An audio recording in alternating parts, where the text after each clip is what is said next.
It's time to accelerate. Hey friends, this is Andy. Welcome to episode 621 of Accelerate, the sales podcast of record. Hey, I'm honored to be joined by my guest today on the show. Joining me is Tjan. Tony is the CEO and managing partner of Cueball Capital, which is a Boston-based venture firm. And he's author of a very interesting book titled Good People, the Only Leadership Decision That Really Matters. And we're going to dig into some of the major premises from Tony's book in today's conversation, including a topic that's very near and dear to my heart, which is why character matters. Our last episode in the show with Bridget, last week we talked about character. So as Tony cites in his book, fully 2/3 of employees are unhappy and unfulfilled at work, and only the third that remains, obviously, would recommend that their friends join their company they work for. I mean, it really boils down to an amazing lack of trust in institutions and in their leaders. And as Tony points out, leaders are taught competency, but not character. And he thinks that goodness, the quality of goodness, which is more than competency, it's our authenticity, it's your values, your character. It's what separates good leaders from those who aren't.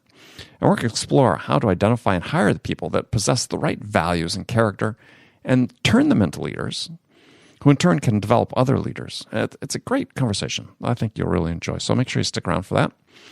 If you'd like to see show notes for this episode, go to andypaul.com/621. And before I talk with Tony, let me remind you that if you haven't signed up yet to receive my periodic emails, then you're missing out. I save some of my best advice about sales, leadership, marketing, relationships, resilience, and character for my subscribers. So visit andypaul.com right now to subscribe. Right on the homepage there, you'll see a form, a little brief form. Just give us your email, and we'll get you on the list. All right, let's get to it. Tony Tjan, welcome to Accelerate. Thank you. So, I've got a standard question I open the show with these days. That tends to vary over time. But today's standard question is, in your mind, what's the single biggest challenge that faces sales reps today? Well, I think the entire organizational structure is changing quite radically. By that, I think it used to be that it was fairly clear where you go to find, the person who has the money, the authority, and the need of any decision. As we go into more decentralized, more empowered organizations, I think trying to understand who your real customer is increasingly becomes challenging, and understanding in highly decentralized organizations where your offering or product that you're selling can have the greatest impact is perhaps harder than it was before. Ironically, we're now in a time with greater connectivity and in many ways greater modes of making inroads to organizations, but truly finding those leaders, those people who have accountability and authority, I don't think it's quite as straightforward if the trends continue at the most forward-thinking organizations. Okay. Yeah, I'm just thinking about that for a second. Right. Yeah, good answer. So, yeah, I wish we had. You give me something to think about here. I'll come back to that as we go through the show. But well, I'll give an example. Sure. I'll give an example. So we've been fortunate. In my day job, I play the role as a venture capitalist in our firm Cueball, and in many cases, we become quite active with the portfolio companies. One example of a business that has grown substantively over nearly 10 years of becoming involved with it, Shape Up, that is now joined forces with Virgin Pulse. That's Richard Branson's Virgin. We are the leaders of corporate wellness in the organization. So what is corporate wellness? Well, in most self-insured organizations, they have some budget for wellness programs. Well, you say, okay, well, that seems fairly obvious. Well, at first you would say, okay, maybe I go to HR, and then within HR, I go to benefits. But I think what we found is, what problem are we really solving, and who does that impact? And this ties maybe to a larger topic we will discuss, is wellness is something that is driving, especially in the millennial generation, engagement into organization. So engagement is about having people excited, motivated, willing to recommend their job to another friend. And yeah, generally speaking, that's in the HR office, but suddenly now you have a CEO issue, or you have a department head issue. And who cares about engagement and selling at that higher level is likely different than someone who cares about wellness. And in every organization, it's slightly different. It's Yes. It's not the same. So it's not like you can have a playbook and say, okay, let me just, whip out the Fortune 500 list of, chief human resource officers and just call them. Because in some, it may be their decision. In others, it may fall into a department decision. In another, and you could say, well, that's kind of the same.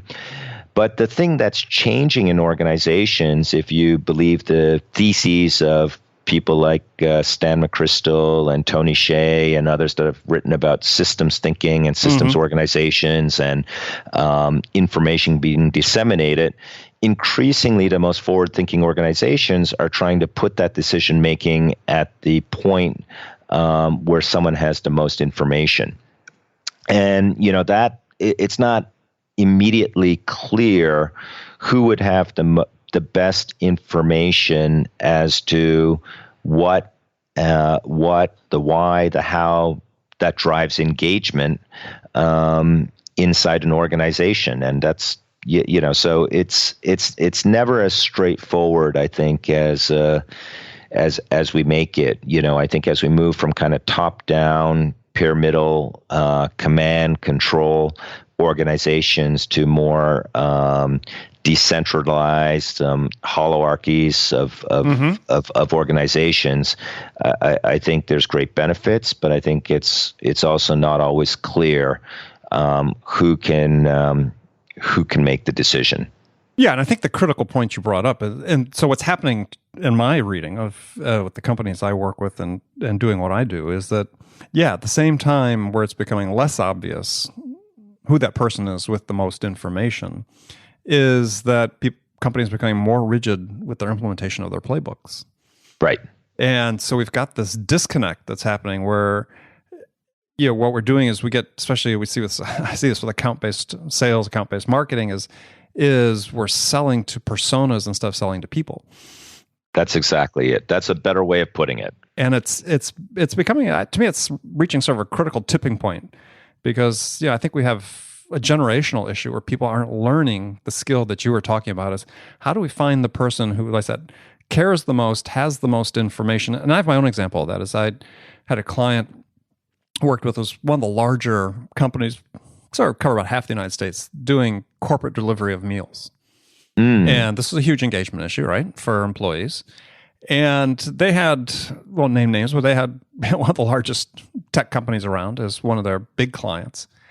And they were making a push to say, we didn't want all the purchasing to be done so ad hoc, and some bigger of our clients, we wanted to try to get agreements, right? Some corporate commitments and so on. So in this particular company, who was doing hundreds of thousands of dollars a month with them in business, sort of $30 at a time, they couldn't find out who the person was that was really making the decision. And what they ultimately found out was the admin to the CEO. Well, there you go. But right? Intuitively, no one would have thought that's the person, right? They thought there's got to be a VP level person somewhere. And if you go by the playbook and if you insist that you're going to sell to your personas, you're going to miss this completely. I think that's so well put. I'm going to steal that line. I mean, my business partner always said when we're doing organizational design and looking for these things, whether it's sales or product development, you got to separate out the hat from the head. And it's easy to draw the hats. Sometimes you're not sure where the right heads and hearts are that match that hat. So yeah, I like that too. I like that too. You know, so heads and hats tend to be different things, and and that's the challenge. That's probably a better way to put it, because it's very easy to go and say, hey, there's that title, but where that actual authority or need or heart really lies is often in an organizational squeaky joint, right? Like, yeah. You're not sure, like, someone has delegated to someone who's delegated, and your example is brilliant. And sometimes that could be an admin, person. So that just doesn't. There's hundreds and hundreds of example. I'll give one last one really quick. In a prior career, like another Fortune 500, 40,000 employees, looking to really drive, customer research information for product development. So everyone is going out talking and looking head of product. This must be CEO. I mean, clearly this is information for head of product, and we don't really do that information. And when you go through the whole workflow, what you found out eventually for the CEO, where this CEO wanted to gather all his customer intelligence information, resided in customer service. Okay. In customer service, people at call centers, people like who were front of the line, and they were the research gathering body for the organization as almost centralized shared service. And you could spend a long time looking in the product department or department head. But that's not where it was. It was actually like your admin example, it's kind of intuitive, but how many organizations have that intuition and forward thinking to say, hey, the best place for me to collect customer research, and the place I would need tools to help organize and segment and distribute that is in our customer complaint department. Yeah, very cool. All right, so let's talk about your book. You've written an excellent book called Good People, The Only Leadership Decision That Really Matters. And as you and I talked a little bit before we started the interview, is this is a topic that more and more people are writing about. Being good, creating cultures of good, caring, develop a level of caring. So why this book? Why now? What about this topic that really spurred you on? Well, I think over the past decade, we've either seen a steady decline or a stagnation in cultural engagement in the workplace. Today in the U.S., you have a workforce population that is only 32% engaged. What that means, at best, only about 1/3 of your employees are happy to be at work and willing to recommend it to a friend as a place where they feel they have a meaningful role and are learning. The inverse of that is that 68% of the workforce today in America is either indifferent or wishing to leave their workplace. That's an astonishingly high number that has remained fairly steady over the last decade. Now, layered on top of that, over the last few years, you have seen the sharpest decline in institutional trust. We've seen it on a kind of media level and movement level, from things on Occupy Wall Street to, marches back into Washington, and all sorts of different levels of citizen engagement and protest. But from the workforce standpoint, the organizational body that has basically dip down to the lowest level of trust relative to government and media and NGOs is business. So in the business world, based on the Edelman Trust Barometer and others who have studied this, you're at best somewhere around high 40s in terms of being in a workplace that people actually trust. So when you go look at that, and what's sobering about that, as you said, that's the high point, right? Yeah, 48%. Right? Every other institutions are lower than that, right? Our collective net promoter scores really suck. Yeah, they really suck. And then I think going to some of the things you've written about and put out on your podcast, Andy, no different than trying to drive great sales or be a great leader. I think you can have a playbook of all just competency-based skills. And this was a similar conversation I had with the current dean of Harvard Business School that was help inspired part of writing the book. We've been very long on teaching leadership of competency, but fairly short on finding ways to teach leadership of character. And goodness is a word that people tend to be biased towards saying, hey, yeah, I'm good. Here's the competencies I have, skill 1, 2, and 3. But whether you're in sales, you're in marketing, you're in a CEO position, true leadership and true long-term effectiveness has to come from somewhere much deeper, much more authentic, and that is a lot about character and values. And I think that we're starting to recognize that being good is not just a nice to have. It actually is something that will drive long-term success. And the most successful companies, the most successful people, of course, they have that baseline of competency. But what really separates out those that are transformative, that create really breakout value, are those that can, go deeper and have a base of values and character. Yeah, I mean, just to quote you from the book, you say, if you focus on the right people with the right values, the rest resolves itself. Yep. It seems like that's hard for people to come to accept, right? Given again, let's look at this age we're talking about. Yeah, not only we have sort of decentralization and wide dissemination of information across, let's say democratization of information throughout an organization, but we're also seemingly a little more enthralled to data, right? Yep. So it's like, people are measuring themselves by their activities and, these sort of very hollow numbers as opposed to something that has real value associated to it. Yeah, I think you're right. I think, if there was a simple mantra to put forth outside of the good people mantra I write in my book, if you could drive towards just common values and common standards, that would be a pretty good business strategy for many companies. Can we get a set of common values in our people and common standards? It turns out that is much, much harder to do, because in a data-driven world, in a left brain thinking bias world, in a reward for competency world, we need to remember more than ever something so basic as, how do you put that human element back into it? And going back to some of those things we talked on sales, people can go through all the checklist, right? You can identify X, Y, here's the cadence, here's the flow, when do you do the close, yada, yada, yada.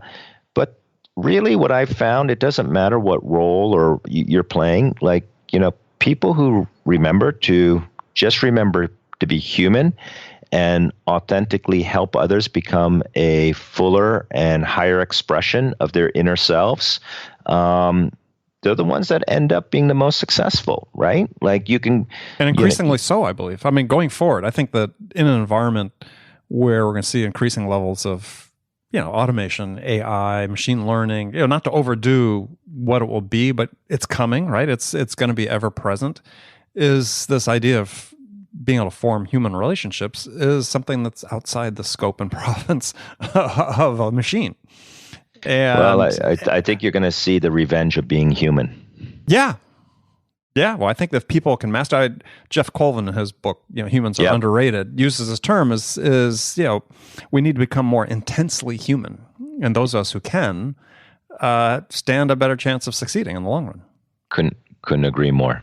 Well, and that's sort of interesting. You bring up this idea about how do we find these people, right? I mean, because that's really the hard thing. People have a hard enough time hiring for competence, let alone hiring for values.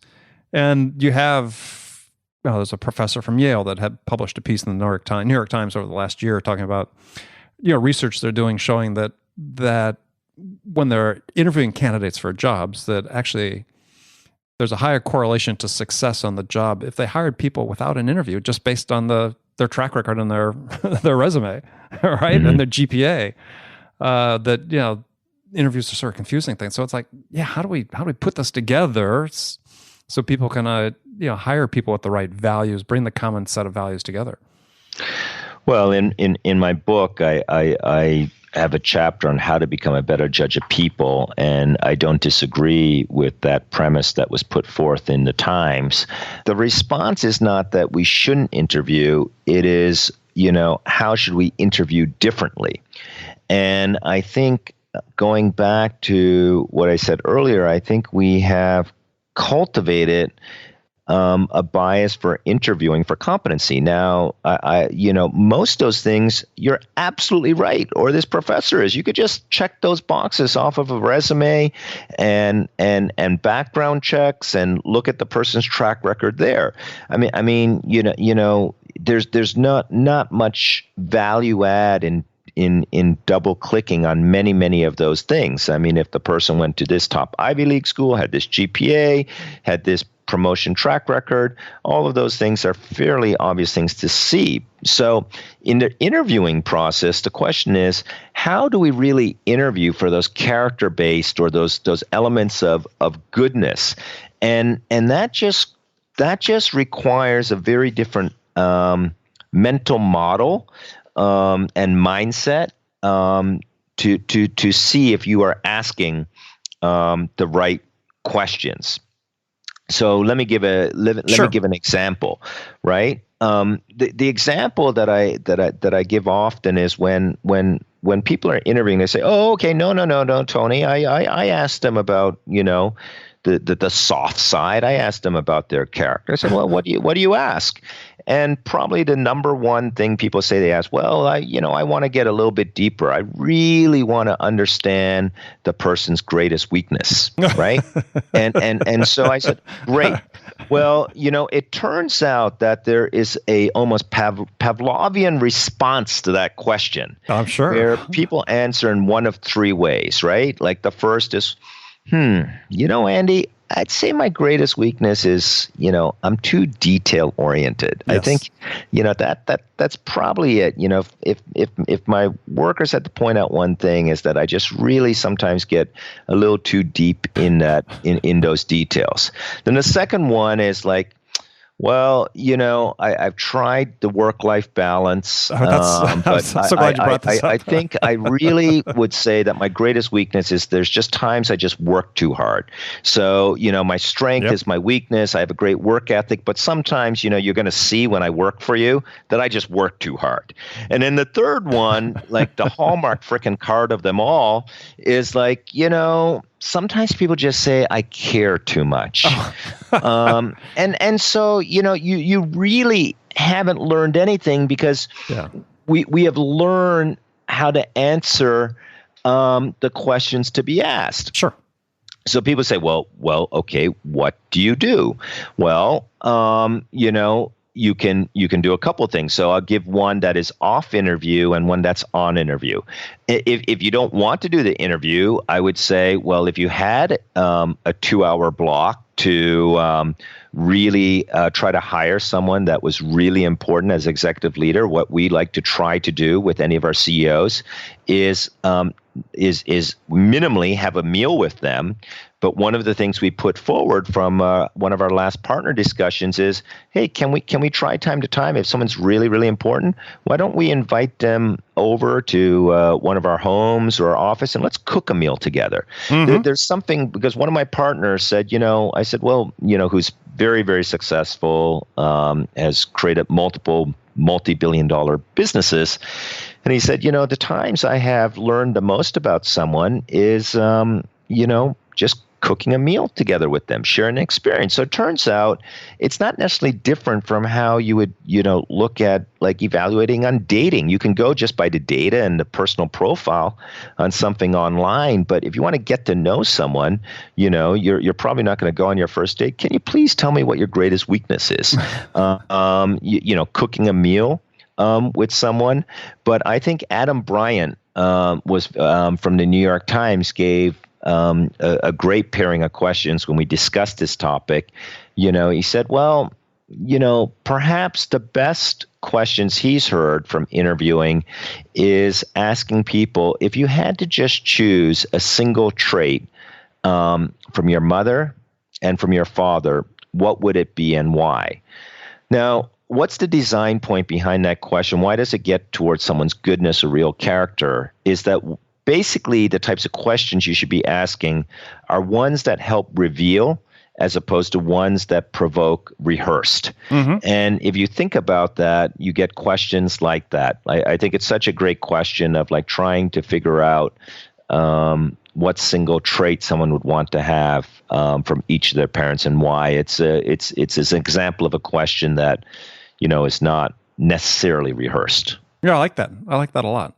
So, well, let me ask you a question though, because you're a venture capitalist, and you've written a whole book about goodness as values, and I'm just sort of curious to get your thinking sort of in response to this almost seemingly weekly drumbeat of bad behavior being reported out of Silicon Valley.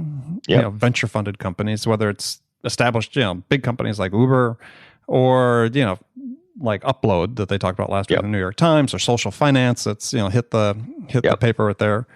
Yeah. So what's missing? Because part of the VCs, when you're making your investment decision, has to be who you're investing in, right? They always talk about we're investing in people, not the business. So what's missing in those instances? I think it goes back to how you frame the type of leader you want.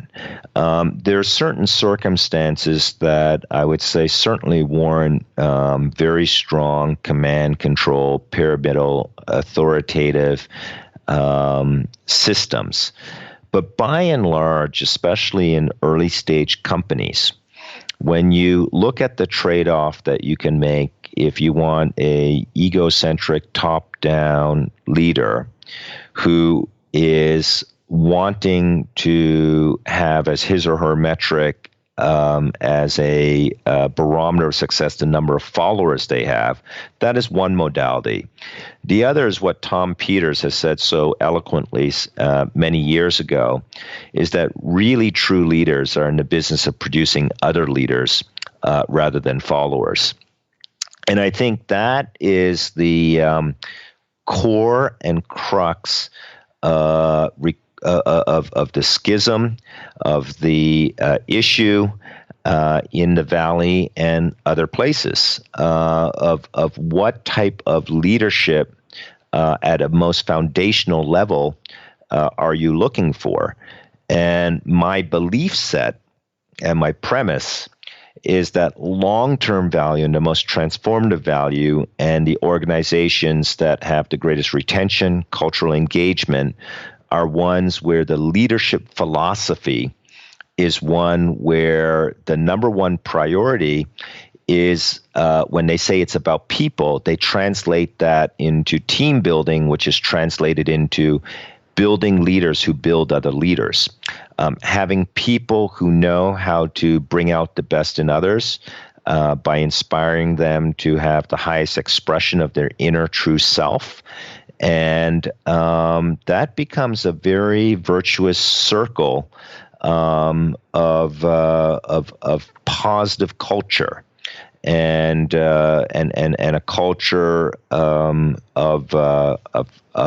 trust, and one that goes beyond competency to a set of values that say that I have a duty, yes, to lead, but in doing that, that duty is to help serve.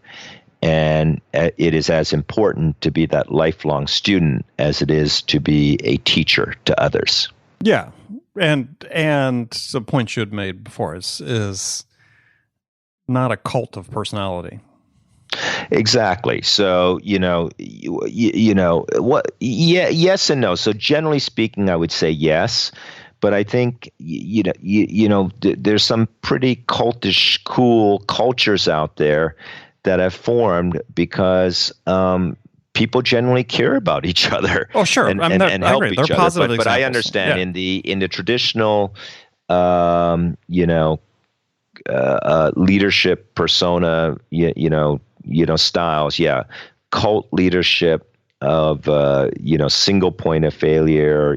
How do you spend time authentically trying to mentor, develop people, and have openness and transparency, and that's what's missing. I'd say the Valley has been way overly biased on competency, and it goes back to what we've talked about. We need to put the human factor back in there. We need to have an element of heart and emotion, which is ironically the core source of what gets many of these great businesses going. But it comes from the heart of a founder. Well, but we got to maintain that and scale that set of values and emotion, as opposed to letting that turn to ego and cult leadership and leaders who are just seeking followers. Yeah, and you raised this question from Georges Doriot about you can have an A idea with C people or a C idea with A people, and you should invest in the latter as opposed to the former. Yeah, I mean, but does that scenario ever get presented to you? I mean, do you ever have a situation where you're investing and saying, yeah, I don't know about this idea, but this guy's hot, all right, or this woman is hot, in terms of their intelligence and their vision and their personality and their values. We want to invest in them, but this is not the idea.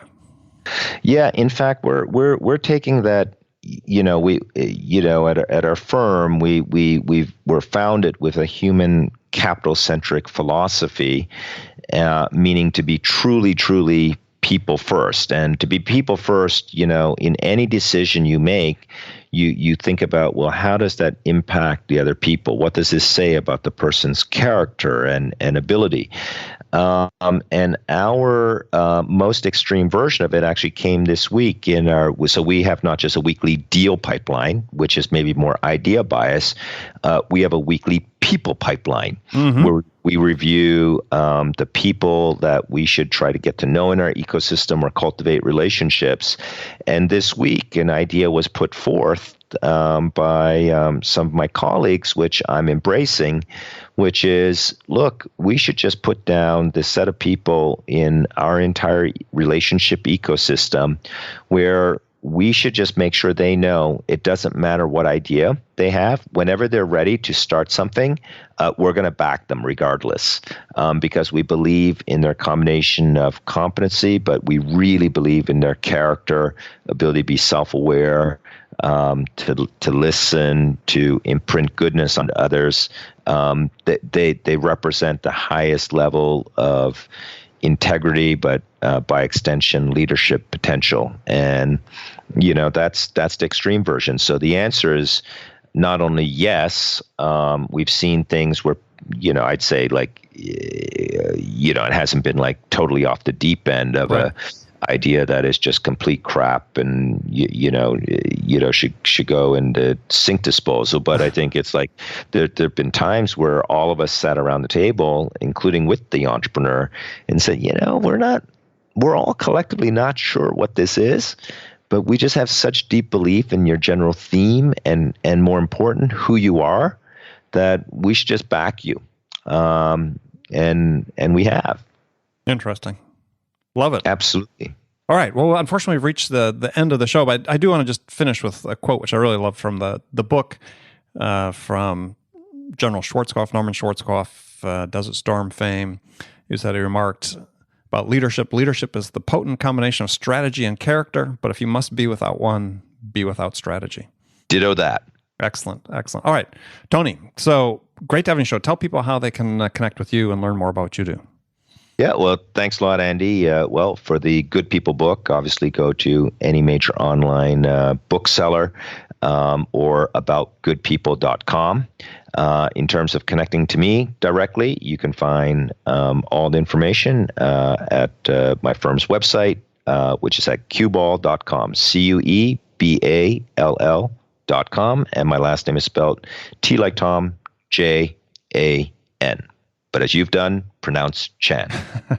You trained me well. So, Tony, again, thanks for being on the show. And friends, thank you for spending this time with me today.